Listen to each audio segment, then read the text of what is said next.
Hello family, আমি শান্তনুদেব।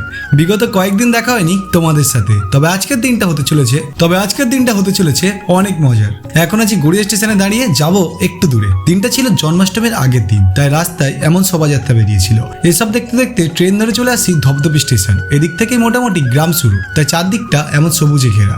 আর train চলে যাওয়ার ভিউটা ছিল অনেক সুন্দর। স্টেশন থেকে নেমে টোটো ধরে চলে আসি আমাদের মেকআপ আর্টিস্ট দিদির বাড়ি। আজ ছিল জন্মাষ্টমীর শ্যুট। কৃষ্ণ দেখি প্রায় রেডি, আর আমিও হাতে হাতে একটু কাজ করছিলাম আর কি।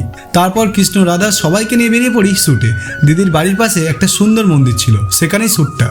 আর চারদিকার লোকজন তো রাধা কৃষ্ণকে দেখে শুধু রিয়াকশন দিচ্ছিল। চলে আসি ঠাকুর দালানে, আর প্রতিটা লোকেশনে এই রিল শ্যুট আর ফটো নিতে থাকি।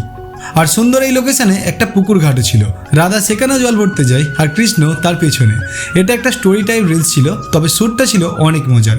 একটা করে টেক নিতে গিয়ে আমরা তো হাসতে হাসতে শেষ। সন্ধ্যা হয়ে চারদিকটা অন্ধকার হয়ে যায়, আর রাহুল ছিল লাইট ধরার জন্য। আর এখনই পুকুর পাড়ে শ্যুট।